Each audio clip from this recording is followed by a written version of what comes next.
Salut tout le monde, bienvenue sur ma chaîne YouTube. La recette d'aujourd'hui, c'est brochette à base de viande hachée. Je vous laisse suivre en détail.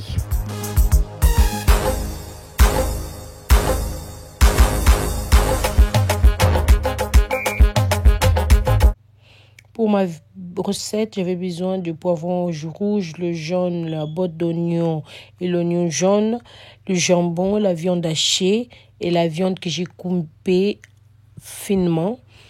Aussi, j'avais besoin de mes bâtons en fer. Les bâtons en fer, je les ai utilisés, mais vous n'êtes pas obligé de l'utiliser. Vous pouvez prendre même les bâtons ordinaires. Et aussi, quand vous allez émincer vos ingrédients, faites en sorte de bien les émincer, qu'elles soient vraiment bien fines, bien coupées, parce que sinon, si c'est trop gros, c'est pas bon du tout. Et aussi, pour le sel, j'en ai mis qu'une seule cuillère à café du sel et une cuillère à soupe de bouillon de légumes et ma noix de muscade. Pour le sel, moi, j'en avais pas mis beaucoup. J'ai mis juste le minimum. Mais sinon, vous pouvez mettre par rapport à vos besoins que vous aimez. Après, si vous voulez faire plus de brochettes, vous augmentez juste la portion de la viande. Et aussi, quand vous allez tout mélanger, vos ingrédients, faites en sorte de bien le travailler. C'est ça qui permettra de bien fixer la viande dans les bâtons. Parce que moi, j'ai pas mis des œufs. Vous savez, pour former des boules, les boules de viande hachée, on utilise des œufs. Mais sauf que moi, j'ai pas utilisé les œufs. J'ai juste bien travaillé ma viande. Ça, c'est très important. Et après avoir fait cela, je suis venue dresser ma viande, plus le jambon. De toute façon, vous allez le voir dans les images. Et aussi, assurez-vous que le couteau soit bien aiguisé. Surtout ça. Et après avoir fait cela, je l'ai coupé en carré, mes petits morceaux. Et c'est là qu'après, j'ai commencé à former mes brochettes.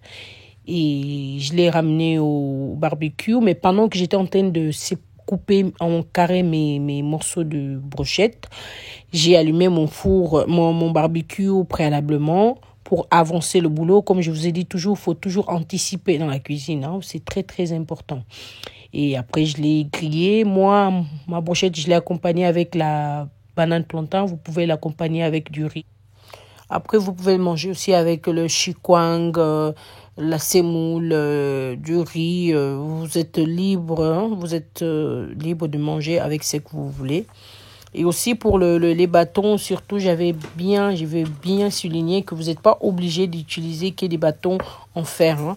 Vous pouvez aussi utiliser les bâtons ordinaires comme tout le monde. Voilà. Moi, j'ai utilisé celui-là parce que je préfère ça. C'est plus facile à retourner au feu et aussi ça brûle pas. Vous savez, quand on fait avec les bâtons ordinaires, on a plus de risques que ça brûle. Voilà, après avoir bien fait comme si je vous ai montré, là, vous voyez, c'est bien collé et ça tombe pas, c'est vraiment bien collé comme ça, c'est bien. Et là, maintenant, je vais l'amener au feu. Et pendant que j'étais en train de le mettre dans les bâtons, j'avais allumé préalablement mon barbecue. Et après, entre-temps, je venais un peu rajouter les épices avec un peu de l'huile d'olive. Pour que ça soit pas trop sec. Vous savez, la viande, quand elle est trop sec, quand on fait le barbecue, c'est toujours très important de ramener les épices, plus un peu d'huile d'olive sur la viande. Hein. Ça permet à être un peu plus onctueuse que sec. Après, c'est pas bon quand c'est trop sec. Après, vous savez que ça change un peu de brochette ordinaire comme on connaît. Voilà, j'espère que cette vidéo vous a plu. N'hésitez pas de vous abonner, liker et cliquer sur la cloche de notification pour être au courant de toutes mes vidéos. Et n'oubliez pas surtout de vous abonner. Bisous, à la prochaine recette. Bon appétit. Bye bye.